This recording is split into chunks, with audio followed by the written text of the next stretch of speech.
আপনি কি জানেন মদিনা মুনাওয়ারার পবিত্র রাওজা শরীফের নিচে এমন একটি গোপন প্রাচীর রয়েছে যা সাধারণ ইট পাথর বা লোহা দিয়ে নির্মিত নয়, বরং হাজার হাজার মন গলিত সীসা ঢেলে তৈরি করা এক দুর্ভেদ্য ধাতব দেয়াল? কিন্তু কেন কেন মাটির এত গভীরে এমন এক অদৃশ্য সুরক্ষাবলয় গড়ে তোলা হয়েছিল? এর পেছনে লুকিয়ে আছে প্রায় ৮৫০ বছর আগের এক শিহরণ জাগানো রাতের ইতিহাস, এক ষড়যন্ত্র যা সফল হলে ইসলামের ইতিহাস চিরতরে বদলে যেতে পারত। সেই সময় ইউরোপের কিছু খ্রিস্টান শাসক এক ভয়াবহ পরিকল্পনা করেছিল আমাদের প্রিয় নবী হজরত মোহাম্মদ সাল্লাল্লাহু আলাইহি ওয়াসাল্লামের পবিত্র দেহ মোবারক চুরি করে নিয়ে যাওয়ার। নাউজুবিল্লাহ। তারা শুধু পরিকল্পনাই করেনি, তারা বাস্তবায়নের পথে অনেক দূর এগিয়ে গিয়েছিল। মাটির নিচে গোপনে সুড়ঙ্গ খনন করে তারা প্রায় পৌঁছে গিয়েছিল রাউজা মোবারকের দেয়াল পর্যন্ত। তারপর কি ঘটেছিল? কিভাবে ব্যর্থ হল সেই নাপাক চক্রান্ত, আর কিভাবে এক অলৌকিক স্বপ্নের মাধ্যমে আল্লাহ তাআলা তার হাবিবকে রক্ষা করলেন? এই ঘটনা না জানলে ইসলামের ইতিহাসের এক বিশাল অধ্যায় আপনার অজানাই থেকে যাবে। চলুন আমরা ফিরে যাই সেই অন্ধকার রাতে। মদিনা মুনাওয়ারার রাত, চারদিক নিস্তব্ধ। আকাশে তারা ঝিলমিল করছে। মসজিদে নববীর সবুজ গম্বুজের নিচে বিরাজ করছে এক অপার্থিব শান্তি। রওজায়ে রাসূলে পাক সাল্লাল্লাহু আলাইহি ওয়াসাল্লামের পাশেই হাজারো মুসলমান নিশ্চিন্তে ঘুমিয়ে আছে। তারা জানে না তাদের পায়ের নিচের মাটিতে নীরবে চলছে ইতিহাসের সবচেয়ে জঘন্য ষড়যন্ত্রগুলোর একটি। মসজিদের একদম কাছেই একটি ছোট্ট ভাড়া বাড়িতে বসবাস করছিল দুজন মানুষ। বাহ্যিকভাবে তারা ছিল আল্লাহওয়ালা, পরহেজগার, নেককার হাজি। তাদের পরিচয় মরক্কো বা মাগরিব থেকে আগত হাজি। লম্বা দাড়ি, হাতে তাসবি, মুখে আল্লাহর জিকির। ৫ ওয়াক্ত নামাজ জামাতে আদায় করত, রোজা রাখত, গরিবদের দান করত অঢেল সম্পদ। মদিনার মানুষ তাদের দেখে বলত, আহা, কি আল্লাহওয়ালা মানুষ, নবীজির প্রেমে এত দূর থেকে এসেছে। কিন্তু রাতের অন্ধকার নামলেই বেরিয়ে আসত তাদের আসল রূপ। সবাই যখন গভীর ঘুমে, তখন তারা দরজা জানালা বন্ধ করত। ঘরের মাঝখানে বিছানো দামি চাটাই সরিয়ে ফেলত, আর চাটাইয়ের নিচে ছিল কাঠের পাটাতন। সেই পাটাতনের নিচেই লুকিয়েছিল এক গোপন সুড়ঙ্গ। প্রতি রাতে তারা কোদাল আর শাবল হাতে নিয়ে সুড়ঙ্গে ঢুকত। তাদের লক্ষ্য কোনো স্বর্ণভাণ্ডার নয়, কোনো গুপ্তধন নয়। তাদের লক্ষ্য ছিল এই মহাবিশ্বের সবচেয়ে মূল্যবান সম্পদ, রাসূলুল্লাহ সাল্লাল্লাহু আলাইহি ওয়াসাল্লামের পবিত্র দেহ মোবারক। তারা জানত মুসলমানদের ঈমানের কেন্দ্রবিন্দু হল তাদের নবী। যদি তারা এই দেহ চুরি করতে পারে, তবে মুসলিম বিশ্ব মানসিকভাবে ভেঙে পড়বে। এই সুযোগে খ্রিস্টান বাহিনী মুসলিম ভূমি দখল করবে, এই ছিল তাদের ধারণা। কিন্তু সমস্যা ছিল একটাই, খনন করা মাটি কোথায় ফেলবে। তারা বের করল এক শয়তানি বুদ্ধি। চামড়ার বড় বড় থলে বানাল। রাতভর খনন করা মাটি সেই থলেতে ভরত। ফজরের আজানের আগে অন্ধকারে তারা শহরের বাইরে গিয়ে নির্জন স্থানে মাটি ফেলে আসত। এভাবে রাতের পর রাত, দিনের পর দিন সুড়ঙ্গ এগিয়ে যাচ্ছিল রওজা শরীফের দিকে। তারা হিসাব করে দেখল আর মাত্র কয়েক গজ বাকি, হয়তো ১ সপ্তাহ। তারপরেই তারা পৌঁছে যাবে সেই পবিত্র দেয়ালের কাছে। তারা আনন্দে আত্মহারা হয়ে উঠল। পরিকল্পনা সাজালো কিভাবে দেহ বের করবে, কিভাবে গোপনে শহর ছাড়বে, কিভাবে জাহাজে তুলে ইউরোপে পালাবে। সব কিছু ঠিকঠাক চলছিল, কিন্তু তারা ভুলে গিয়েছিল এক মহান সত্য। যিনি জীবিত অবস্থায় আল্লাহর প্রিয় ছিলেন, তিনি ওফাতের পরও আল্লাহর নিকট সর্বাধিক প্রিয়। আর আল্লাহ যখন কাউকে রক্ষা করার দায়িত্ব নেন, তখন পৃথিবীর কোনো শক্তি তাকে ক্ষতি করতে পারে না। মদিনা থেকে হাজার হাজার মাইল দূরে সিরিয়ার রাজধানী দামেস্ক। সেখানে রাজত্ব করতেন মুসলিম বিশ্বের অন্যতম পরাক্রমশালী, ন্যায়পরায়ণ ও পরহেজগার শাসক নুরুদ্দিন জাঙ্গি রহমাতুল্লাহি আলাইহি। তিনি ছিলেন ক্রুসেডারদের আতঙ্ক, ইসলামের এক নিবেদিত প্রাণ সৈনিক। কিন্তু সেই রাতে রাজপ্রাসাদে তার ঘুম ছিল অস্থির। রাতের প্রথম প্রহরে তিনি ঘুমিয়ে পড়েছিলেন। হঠাৎ এক ভয়ঙ্কর স্বপ্ন দেখে ধড়ফড় করে উঠে বসলেন। তার শরীর ঘামে ভিজে গেছে, বুক ওঠানামা করছে দ্রুত, চোখ দিয়ে অঝরে পানি ঝরছে। তিনি স্বপ্নে যা দেখলেন তা কোনো সাধারণ স্বপ্ন ছিল না। তিনি দেখলেন স্বয়ং রাসূলুল্লাহ সাল্লাল্লাহু আলাইহি ওয়াসাল্লাম তার সামনে দাঁড়িয়ে আছেন। কিন্তু নবীজির চেহারা মোবারক স্বাভাবিক নয়, সেখানে গভীর উদ্বেগের ছাপ, এক ব্যথা ভরা আবেদন। নবীজি তার দিকে তাকিয়ে আঙুল দিয়ে দেখালেন দুজন মানুষকে। তাদের চেহারা লালচে সোনালি, চোখ নীল। তারপর নবীজি বললেন, মাহমুদ, আমাকে এই লোকদের হাত থেকে বাঁচাও। সুলতান চিৎকার করে জেগে উঠলেন। তার কানে বাজছে সেই আর্তনাদ, আমাকে বাঁচাও।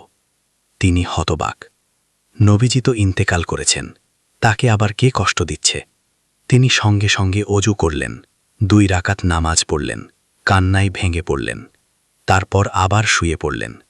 কিন্তু কিছুক্ষণ পর আবার একই স্বপ্ন, একই দৃশ্য, একই 2 নীল চোখের মানুষ, একই আবেদন, মাহমুদ, আমাকে বাঁচাও। তিনি আবার জেগে উঠলেন। ভয় এবার আরও গভীর। তৃতীয়বার চোখ বন্ধ করতেই আবার সেই একই স্বপ্ন, এক রাতে 3 বার। এবার আর সন্দেহের অবকাশ নেই, এটা কোনো সাধারণ স্বপ্ন নয়। রাতের শেষ প্রহরে, ফজরের আগে, সুলতান তার সবচেয়ে বিশ্বস্ত উজির জামালউদ্দিনকে ডেকে পাঠালেন।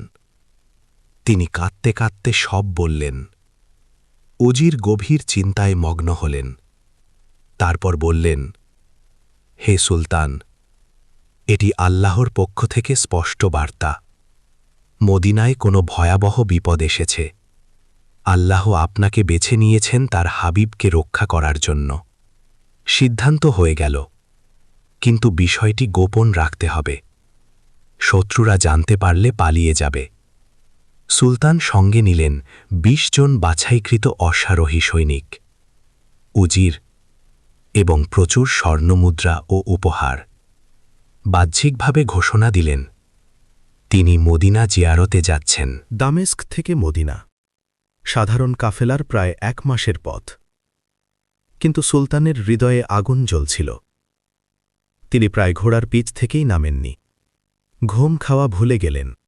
তার কানে বাজছিল শুধু, মাহমুদ, আমাকে বাঁচাও।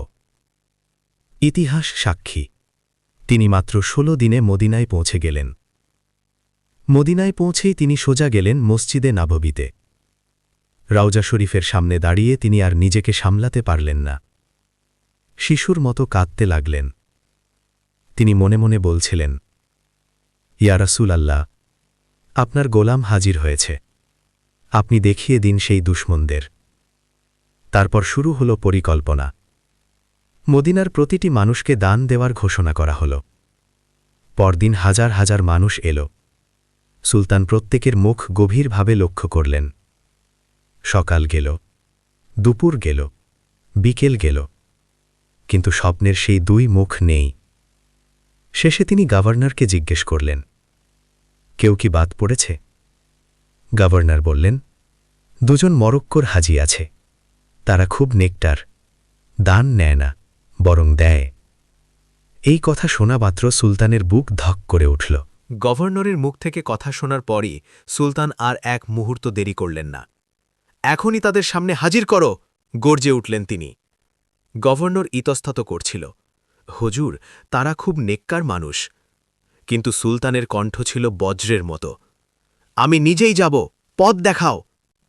কিছুক্ষণের মধ্যেই সুলতান, উজির ও সৈন্যরা পৌঁছে গেল সেই বাড়ির সামনে।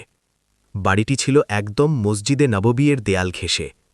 দরজা খুলে তারা ভেতরে প্রবেশ করল। দেখা গেল 2 ব্যক্তি শান্তভাবে বসে আছে, হাতে তাসবি, সামনে খোলা কুরআন শরীফ, মুখে নূরের আভা। দেখলে মনে হয় ফেরেশতা। কিন্তু সুলতান যখন তাদের চোখের দিকে তাকালেন, তার শরীর শিউরে উঠল। নীল চোখ, লালচে সোনালি চেহারা, স্বপ্নে সেই 2 জন। তার চোখের অশ্রু মুহূর্তেই শুকিয়ে গেল। তার জায়গায় জ্বলে উঠল আগুন। সত্যি বলো, তোরা কারা? তারা শান্ত গলায় বলল, হুজুর, আমরা তো সাধারণ মুসাফির, ইবাদত ছাড়া কিছুই করি না। মিথ্যা, গর্জে উঠলেন সুলতান। সত্যি বলবে না জল্লাদ ডাকব? তারা কসম খেতে লাগল, কোনো প্রমাণ নেই, বাহ্যিকভাবে সব ঠিক। হঠাৎ সুলতানের চোখ পড়ল মেঝের কার্পেটের দিকে। ওটা সরাও। সৈন্যরা এক টানে কার্পেট সরিয়ে দিল। নিচে কাঠের পাটাতন। পাটাতন তোলা হল। আর তারপর ঘরে উপস্থিত সবার চোখ কপালে উঠে গেল। নিচে এক গভীর অন্ধকার গর্ত, একটি সুড়ঙ্গ। সুলতান নিজে একটি মশাল হাতে নিয়ে সুড়ঙ্গে নামলেন। সরু পথ, গরম বাতাস, দম বন্ধ পরিবেশ। তিনি হামাগুড়ি দিয়ে এগিয়ে চললেন। কিছুদূর গিয়ে তিনি থমকে গেলেন। সুড়ঙ্গ সরাসরি চলে গেছে রাউজা শরীফের দেয়ালের দিকে। আর মাত্র কয়েক হাত, হয়তো 1-2 দিনের খনন। তারপরে পবিত্র কবরের মাটি স্পর্শ। নাউজুবিল্লাহ। সুলতান সেখানে বসেই কেঁদে ফেললেন। হে আল্লাহ, তুমি আমাকে ঠিক সময়ে পাঠিয়েছ। আর এক মুহূর্ত দেরি হলে ইতিহাসে সবচেয়ে বড় কলঙ্ক লেগে যেত। সুড়ঙ্গ আবিষ্কারের পর 2 ভণ্ড দরবেশের মুখের রং উধাও, তলোয়ার তাদের গলায়। সত্য বল, তোরা কারা? অবশেষে মৃত্যু ভয়ে তারা ভেঙে পড়ল। আমরা মুসলমান নই, আমরা স্পেনের খ্রিস্টান। ইউরোপের রাজাদের পক্ষ থেকে পাঠানো হয়েছে। তাদের মিশন নবী মুহাম্মদ সাল্লাল্লাহু আলাইহি ওয়াসাল্লামের পবিত্র দেহ চুরি করে ইউরোপে নিয়ে যাওয়া। তারা বিশ্বাস করত এতে মুসলমানরা ভেঙে পড়বে, বিশ্বজুড়ে মুসলিম শক্তি দুর্বল হবে। মাটি ফেলার কৌশলও তারা খুলে বলল। সব শুনে সুলতানের চোখে আগুন। তোদের মতো কুলাঙ্গারদের বেঁচে থাকার অধিকার নেই। সঙ্গে সঙ্গে মৃত্যুদণ্ড কার্যকর হল। মদিনার মানুষ স্তম্ভিত। এক বড় বিপদ দূর হল। কিন্তু সুলতানের মন শান্ত হল না। আজ এরা চেষ্টা করেছে, কাল আবার কেউ করবে। তিনি সিদ্ধান্ত নিলেন, রৌজা শরীফকে এমন সুরক্ষা দেবেন যা কেয়ামত পর্যন্ত কেউ ভেদ করতে পারবে না। শ্রমিকদের দিয়ে গভীর গর্ত খনন করালেন, পানির স্তর পর্যন্ত। তারপর প্রচুর সীসা ও তামা গলানো হল। তরল ধাতু সেই গভীর গর্তে ঢেলে দেওয়া হল। মাটির নিচে তৈরি হল এক নিরেট ধাতব প্রাচীর, যা ঠান্ডা হয়ে ইস্পাতের চেয়েও শক্ত হল। এখন কেউ মাটি খুঁড়ে আসতে চাইলে প্রথমেই সেই ধাতব দেয়ালে বাধা পাবে। সুলতান নিজে দাঁড়িয়ে কাজ তদানকি করলেন। চোখে পানি, কপালে খাম। তিনি বলছিলেন, ইয়া রাসূলাল্লাহ, আমি মাহমুদ, এতটুকুই পারলাম। এই দেয়াল আজও মাটির নিচে রওজা শরীফকে আগলে রেখেছে। ইতিহাসে আরও চেষ্টা হয়েছে। মিশরের শাসক আল হাকিমও 2 বার চেষ্টা করেছিল। একবার ঝড়ে বাহিনী ধ্বংস, আরেকবার মদিনাবাসীর হাতে ষড়যন্ত্র ভেস্তে যায়। আল্লাহ তার হাবিবকে রক্ষা করেছেন প্রতিবার। বিদায়ের দিন সুলতান শেষবারের মতো রওজার সামনে দাঁড়ালেন। কাঁদতে কাঁদতে বললেন, কেয়ামতের দিন আমাকে ভুলে যাবেন না। তিনি মদিনার মাটি সঙ্গে নিলেন। ওসিয়ত করলেন তার কবরের গালের নিচে যেন সেই মাটি রাখা হয়। 1174 খ্রিস্টাব্দে তিনি ইন্তেকাল করেন, কিন্তু তার নির্মিত সীসার দেয়াল আজও পাহারাদার হয়ে আছে। আল্লাহ আমাদের সবাইকে নুরুদ্দিন জাঙ্গিয়ের মতো নবী প্রেমিক বানান। আমাদের ঈমান হেফাজত করুন। আমিন।